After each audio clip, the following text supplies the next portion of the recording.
Plutarco, Obras Morais, O Banquete dos Sete Sábios, capítulo 2, parte 6. Entretanto, fez-se silêncio, e Periandro, ao ver que Niloxeno desejava tomar a palavra, mais ainda hesitava, declarou: Meus caros senhores, eu louvo as cidades e os governantes que, nas audiências, dão prioridade aos estrangeiros sobre os próprios cidadãos. E agora, sou de opinião que suspendamos durante algum tempo os nossos assuntos, pois dizem respeito a coisas da terra e habituais, para darmos lugar, como acontece na Assembleia, às matérias egípcias e reais, que o bom do Niloxeno veio expor a Bias e que Bias gostaria de ponderar na presença de todos. Com efeito, em que lugar e na companhia de quem? Sublinhou Bias. Ironia, uma pessoa assumir de boa mente o risco, em caso de necessidade, de avançar com respostas destas. Em especial, quando o próprio rei deu instruções para se começar por mim e passar em seguida a palavra a todos vós. Na sequência desta intervenção, Niloxeno passou-lhe a missiva, mas Bias insistiu com ele para que a abrisse e lesse em voz alta, na presença de todos. O teor da carta era o seguinte: Amasis, rei dos egípcios, a Bias, o mais sábio de todos os helenos. O rei dos etíopes está a disputar comigo um concurso de sabedoria. Depois de haver sido batido em todas as restantes provas, desafiou-me agora para uma tarefa absurda e temerosa. Instou-me a beber água do mar até a última gota. Se eu conseguir resolver essa dificuldade, recebo dele muitas vilas e cidades. Mas se não conseguir, terei então de me desfazer de Elefantine e das povoações em redor. Examina, por conseguinte, o problema e envia de imediato.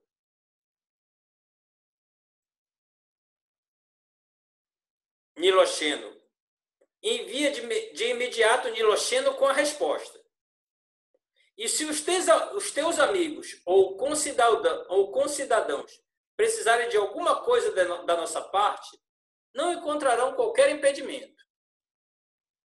Depois da leitura da missiva, Bias não esperou muito tempo, antes de refletir um pouco para consigo mesmo e, depois de trocar algumas impressões com Cleóbulo, que se encontrava reclinado junto de si, comentou: Que dizes tu, habitante de Naucrates? E Amasis, que reina sobre tantos súditos e possui um território tão belo e extenso, estará ele disposto a beber toda a água do mar só por causa de umas vitórias miseráveis e sem importância? Parte do princípio de que estará disposto a isso, e vê então o que se pode fazer, respondeu Niloxeno com uma risada. Pois bem, atalhou Bias, ele que diga ao rei dos etíopes para estancar todos os rios que desaguam nos oceanos, a fim de ele poder então beber a água que neste momento há no mar. Com efeito, a tarefa consistia em beber a água que agora existe no mar, e não a que venha a existir no futuro. Assim que Bias proferiu essas palavras, Niloxeno ficou radiante de alegria. Envolveu Bias num abraço e deu-lhe um beijo. Perante o elogio e aprovação geral, Quilon disse com uma boa gargalhada: Caro estrangeiro, antes que o mar desapareça, sorvida até a última gota, embarca e vai contar a Amasis para não se preocupar em saber de que forma há de consumir a água dos oceanos, mas que procure antes tornar o seu reino potável e doce para os súditos. Com efeito, em relação a essas matérias, Bias é um verdadeiro especialista e poderá ensinar melhor do que ninguém a forma de Amasis não precisar de recorrer mais à sua bacia de lavar os pés, feita em ouro, para se impor aos egípcios, Pois, se ele se mostrar um soberano virtuoso, todos lhe dispensarão reverência e afeição, mesmo que a sua origem fosse 10.000 vezes mais humilde do que a sua presente posição. Não há dúvida, acrescentou Periandro, de que valeria a pena que todos contribuíssem, homem a homem, conforme diz Homero, para fazer essas ofertas ao faraó. Para ele, este presente extra teria mais valor do que toda a mercadoria e, para nós, seria mais útil do que qualquer outra coisa. Parte 7. Quilom disse então que seria perfeitamente justo que coubessem a Solon a primazia no uso da palavra, não apenas porque ultrapassava todos em idade e ocupava o posto de honra à mesa, mas também devido ao fato de haver exercido o mais elevado e completo governo ao estabelecer leis para os atenienses. Niloxeno dirigiu-me então o seguinte comentário em voz baixa. Muitas vezes, Diócles, dá-se crédito a coisas que são pura invenção, e a maior parte das pessoas alinha de bom grado, seja a engendrar histórias, seja a acolher prontamente rumores postos a circular por outros com relatos pouco edificantes a propósito dos sapientes. É o que aconteceu, por exemplo, com o boato que chegou até nós, no Egito, a respeito de Quilom, segundo o qual ele teria desfeito os laços de amizade e de hospitalidade com Solon, apenas porque o ateniense teria afirmado que as leis podiam ser sujeitas à revisão. É uma história ridícula, retorqui, pois, a ser verdade, Quilom teria que renegar primeiro Licurgo, juntamente com as suas leis, pois ele alterou por completo a constituição dos lacedemônios. Depois de fazer uma breve pausa, Solon disse: em minha opinião, será especialmente digno de glória o rei ou tirano que criar, em favor dos cidadãos, uma democracia a partir da monarquia. E o que tomar a dianteira a harmonizar a sua atuação com as leis da pátria, acrescentou Bias logo a seguir. Depois disso, Tales declarou que era feliz o governante que viesse a morrer de velhice e de causas naturais. E o que não for o único a mostrar sensatez, ajuntou Anacarsis, em quarto lugar.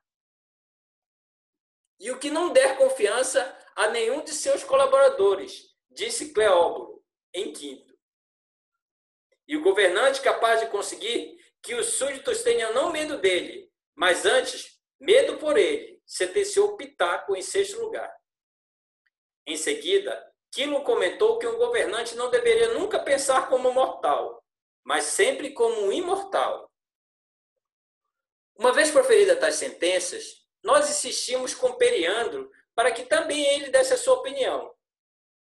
A contragosto e com a testa franzida, ele acabou por apresentar esta reflexão. Pela minha parte, creio que, se juntarmos todas as sentenças expressas, praticamente impedimos qualquer pessoa de bom senso de vir a tornar-se governante. O melhor seria mesmo tecer essas reflexões entre nós mesmos, disse Esopo, em tom de admoestação, em vez de irmos acusar os governantes, com a desculpa de sermos seus conselheiros e amigos. Solon tocou-lhe então na cabeça, esboçou um sorriso e fez o seguinte comentário.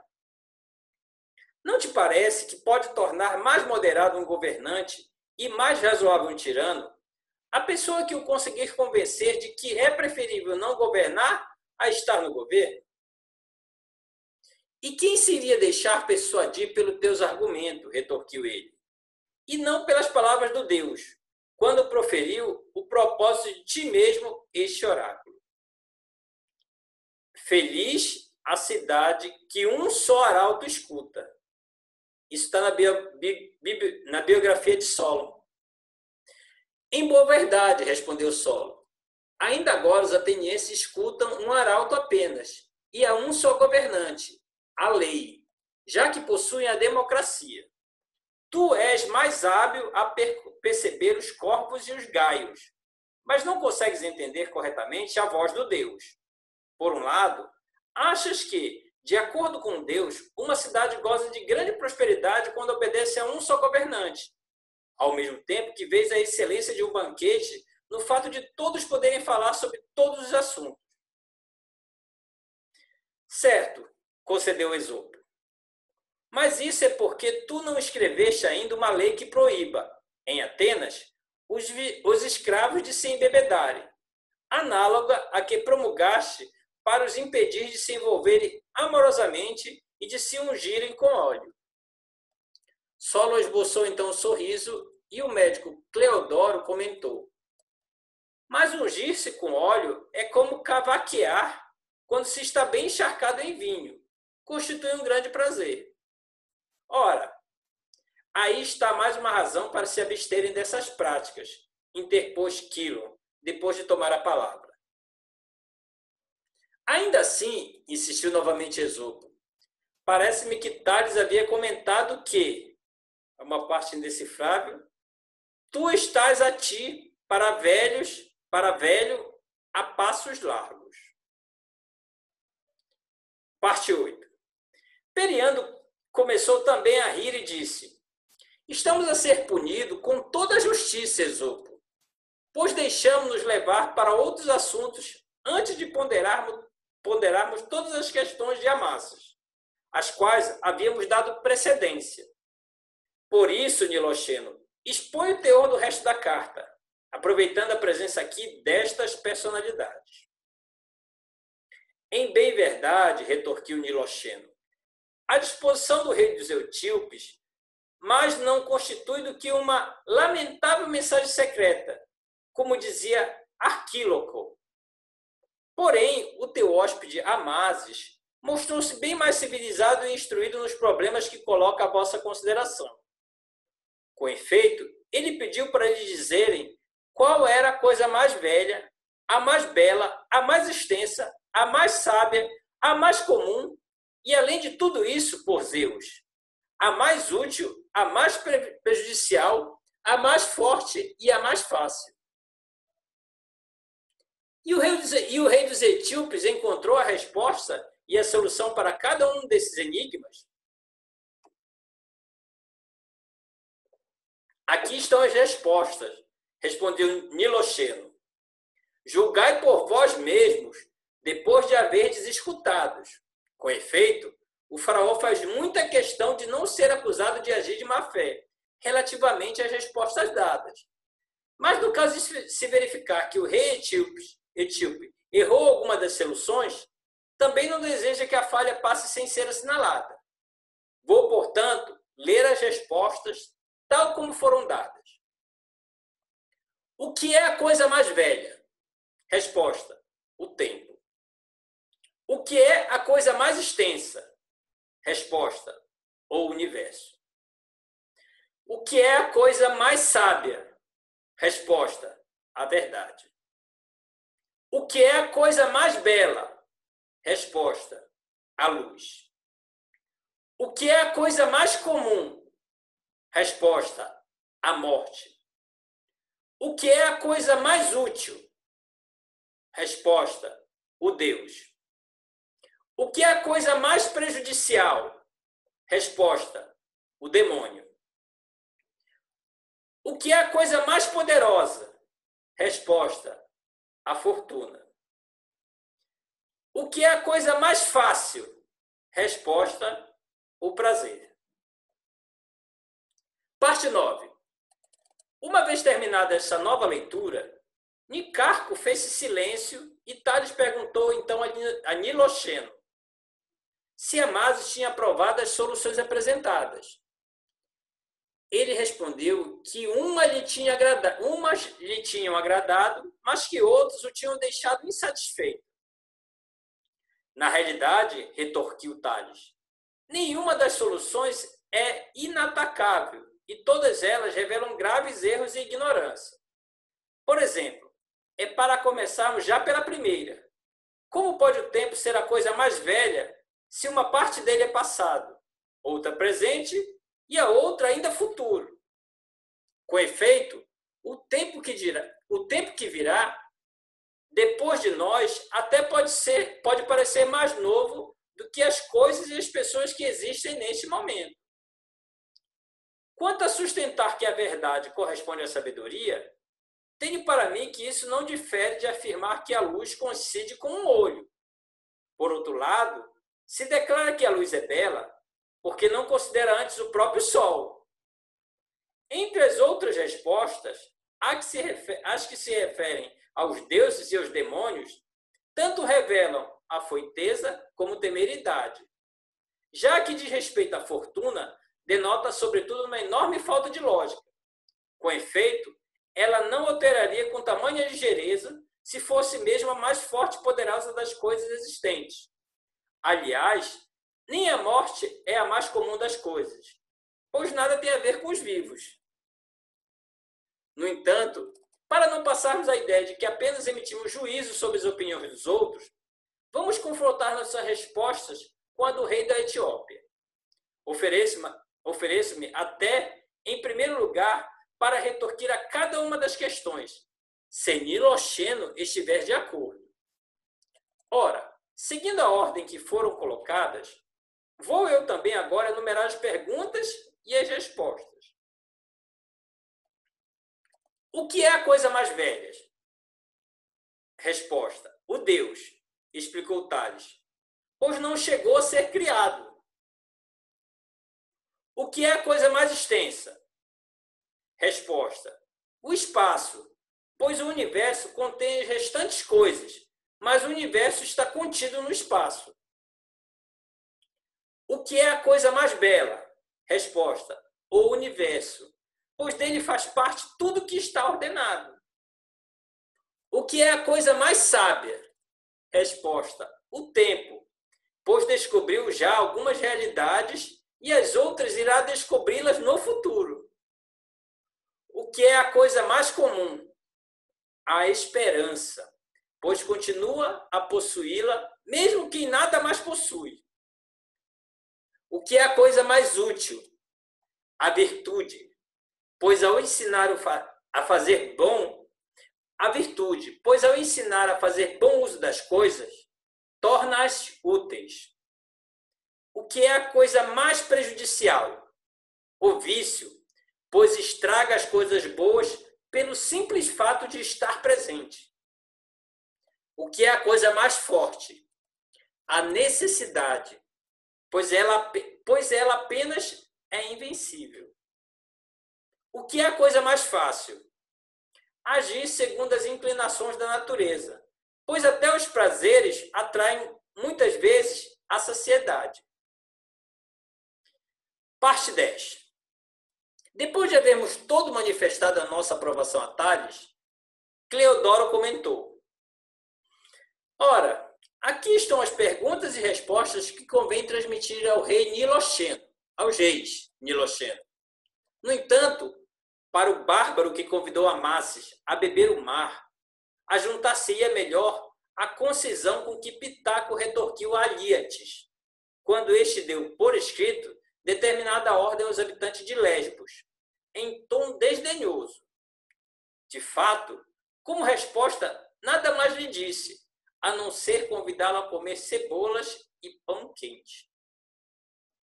Periandro tomou igualmente a palavra para dizer: mas também os antigos helenos cultivavam o costume, Cleodoro, de colocarem uns aos outros problemas desta natureza.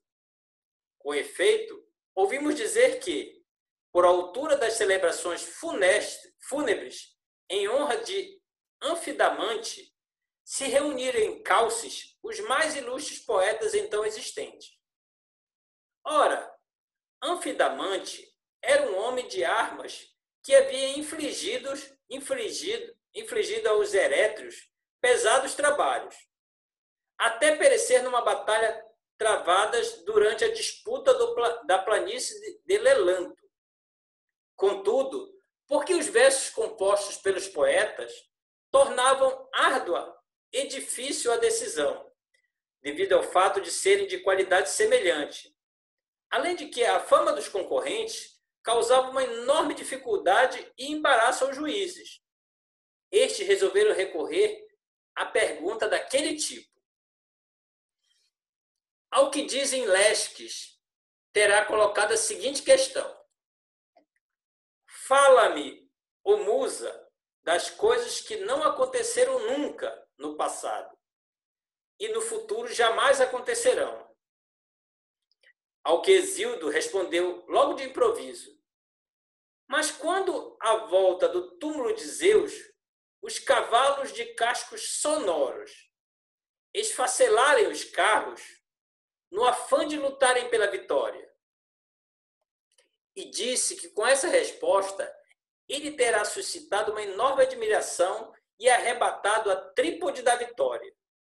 Mas que diferença há então, ripostou Cleodoro, entre essas perguntas enigmáticas e as adivinhas de Eumedes?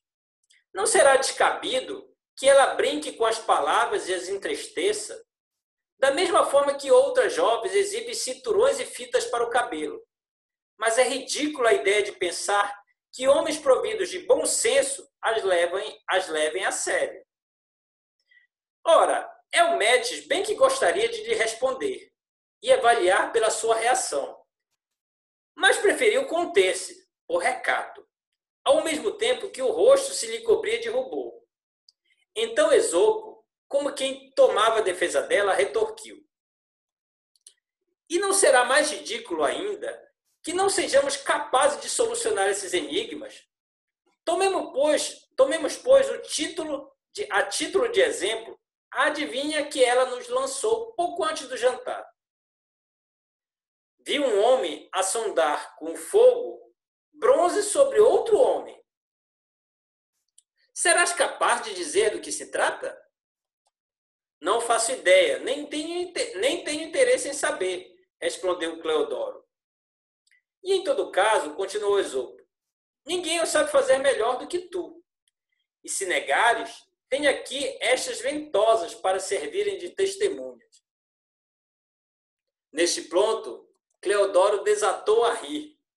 Com efeito, entre os médicos do seu tempo, era de quem fazia o maior uso de ventosas, sendo, aliás, o responsável pela fama nada pequena que esta prática adquiriu.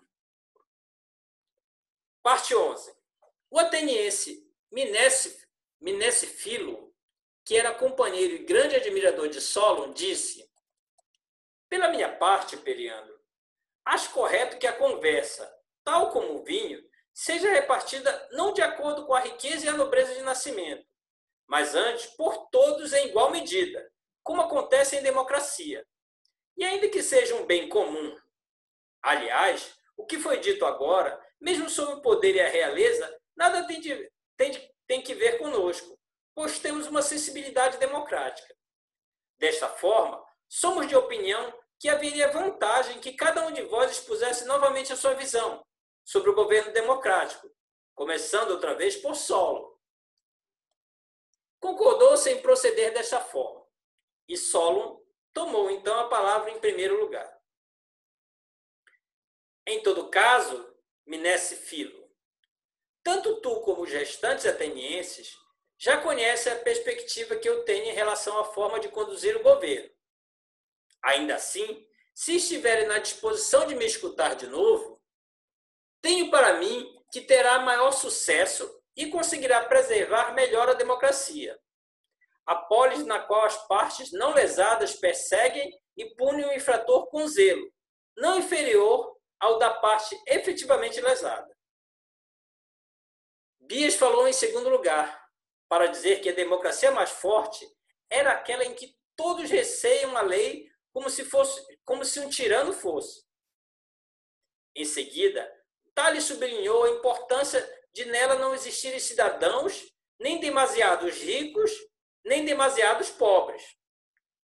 Depois dele, Anacárcio acrescentou que seria melhor a polis, na qual a igualdade se refletiria na forma de repartir todas as coisas, mas também onde a superioridade se definiria pela excelência e a baixeza pelo vício. Em quinto lugar, interveio Cleóbulo, para sustentar que o governo popular mostrava maior ponderação quando os políticos receavam mais a censura do que a própria lei.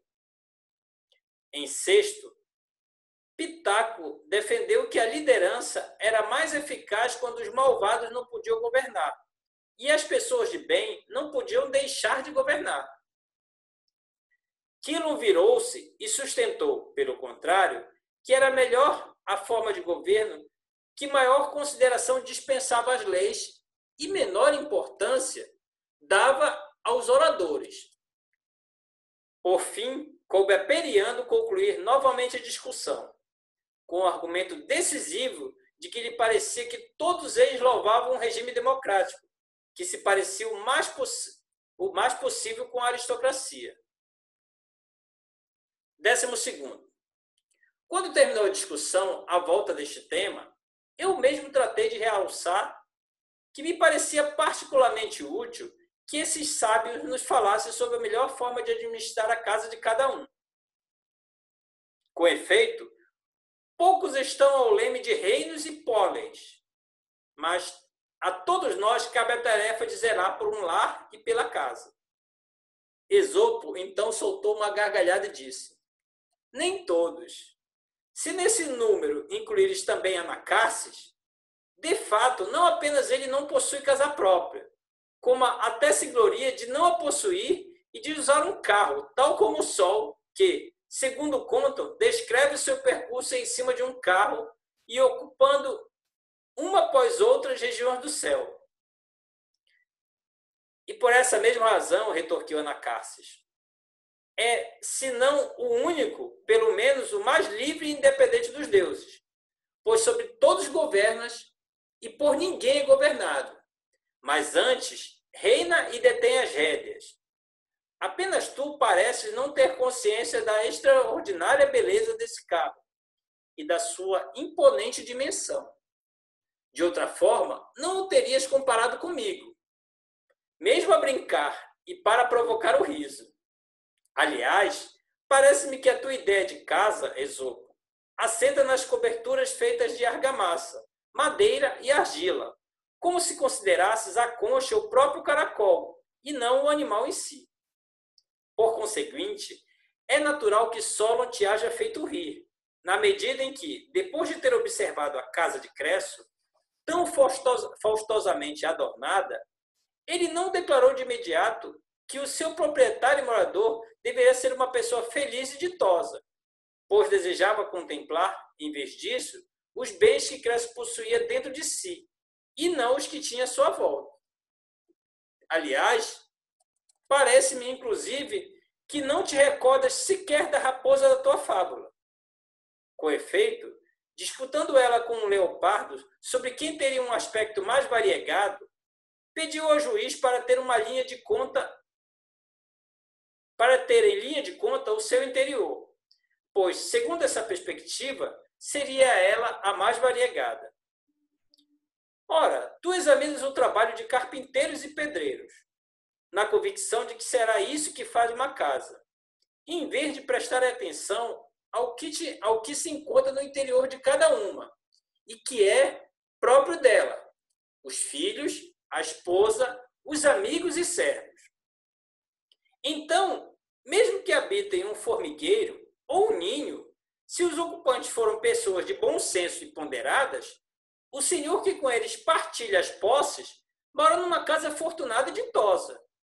Isso é, portanto, continuou ele, a minha resposta ao comentário de Esopo, e este o meu contributo à interpelação de Diócles. É justo, porém, que cada um dos outros apresente a própria opinião. No segmento, Solon disse que, para ele, a melhor casa era aquela onde não houvesse injustiça ao adquirir os bens, nem desconfiança ao protegê-los, nem arrependimentos ao gastá-los. E Bias acrescentou: é aquela onde o senhor da casa mostra, de seu natural, o mesmo caráter que apresenta fora, na observância da lei. É aquela, sublinhou Tales, onde o senhor da casa pode encontrar o maior sossego.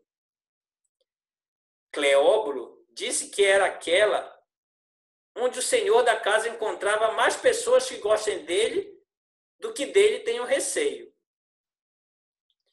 a melhor casa é aquela, reforçou Pitaco, que não precisa de nada de supérfluo e onde nada falta de necessário. Quilom disse que uma casa se deveria assemelhar, em especial, a uma cidade governada por um rei, e terminou acrescentando que Licurgo havia dado a seguinte resposta aos que insistiam para ele instaurar uma democracia na polis: criai primeiro uma democracia na vossa própria casa. Fim da parte 12 do capítulo 2.